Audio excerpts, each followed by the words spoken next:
Hello friends, I am B.R. Chauhan from Palghar. I welcome you all in this video. Today we are going to learn the topic conjunction. Conjunction म्हणजेच उभयान्वयी अव्यय, त्यालाच आपण joining word असे म्हणतो. A conjunction is a word used to connect words, clauses or sentences. म्हणजेच दोन शब्द, दोन वाक्ये किंवा दोन वाक्यांश यांना जोडणाऱ्या शब्दाला उभयान्वयी अव्यय असे म्हणतात.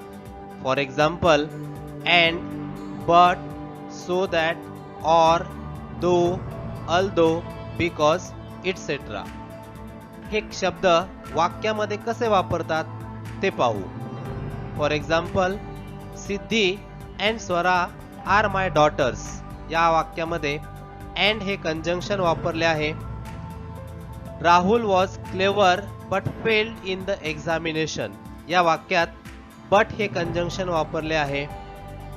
It is too late so that we cannot reach या वाक्यामध्ये सो दॅट हे कंजंक्शन वापरले आहे.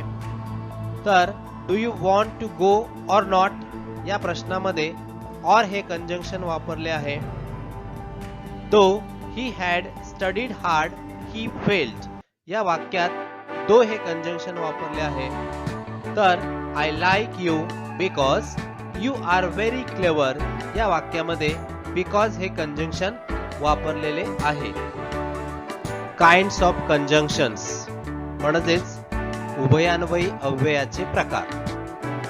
उभयान्वयी अव्ययाचे दोन प्रकार आहेत.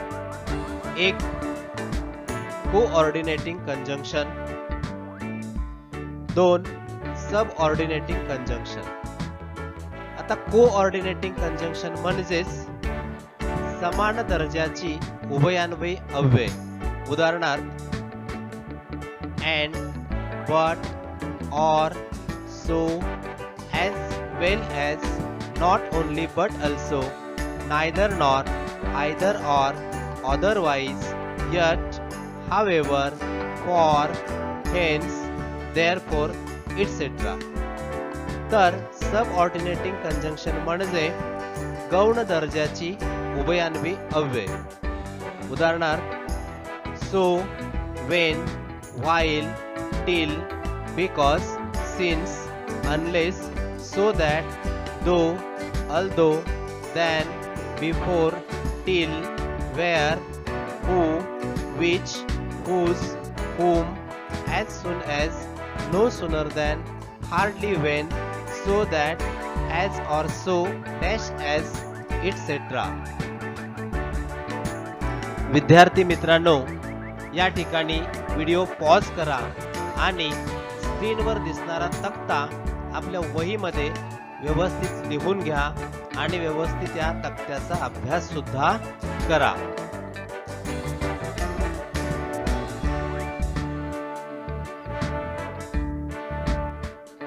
Sample question. Pick out the conjunction in the following sentence. The book was open but she was sleeping. या वाक्यामध्ये कोणते कंजंक्शन आले आहे ते आपल्याला ओळखायचे आहे आणि त्यासाठी ऑप्शन्स दिलेले आहेत. एक बुक, दोन ओपन, तीन बट, चार स्लीपिंग. विद्यार्थी मित्रांनो, ओळखा पाहू कोणतं कंजंक्शन या वाक्यामध्ये आलेलं आहे. अगदी बरोबर, बट हे कंजंक्शन या वाक्यामध्ये आलेले आहे. म्हणून या प्रश्नाचे उत्तर आहे ऑप्शन नंबर 3 बट. चला आणखी एक वेगळ्या प्रकारचा प्रश्न पाहूया. फाइंड ऑड मॅन आउट म्हणजेच गटात न बसणारा शब्द ओळखा. ऑप्शन्स आहेत 1 who, second alas, third wow, fourth and. यापैकी या 4 शब्दांपैकी गटात न बसणारा शब्द कोणता आहे ते ओळखा असा हा प्रश्न आहे. ऑप्शन नंबर 1, 2, 3 हे तिन्ही शब्द इंटरजेक्शन्स आहेत आणि चौथा ऑप्शन जो आहे अँड हा शब्द कंजंक्शन आहे. म्हणून या प्रश्नाचे उत्तर आहे ऑप्शन नंबर 4 अँड. पुढचा प्रश्न, fill in the blank using suitable word given in the options. He was poor dash they helped him.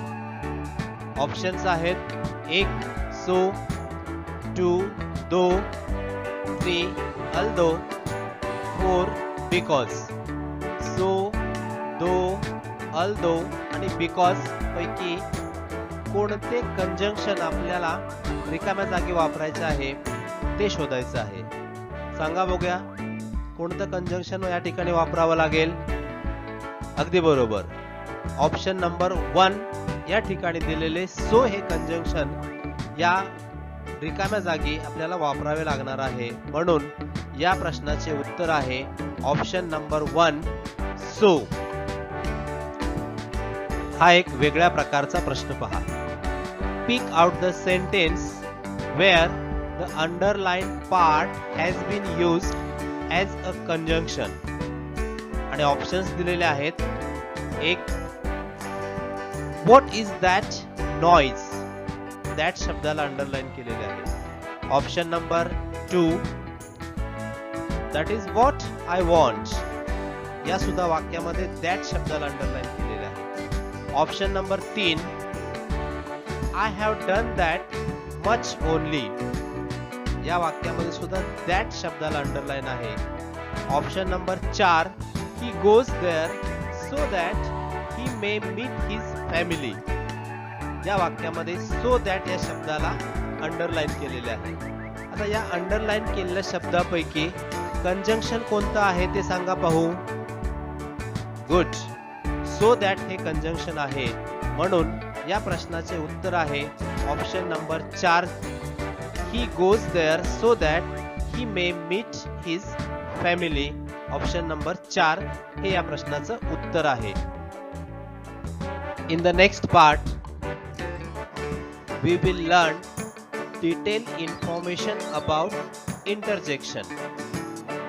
That is types of interjections and questions. म्हणजेच इंटरजेक्शनचे प्रकार आणि इंटरजेक्शन या पार्ट्स ऑफ स्पीच वर परीक्षेमध्ये नेमके प्रश्न कसे विचारतात हे सविस्तर आपण पुढच्या भागामध्ये पाहणार आहोत.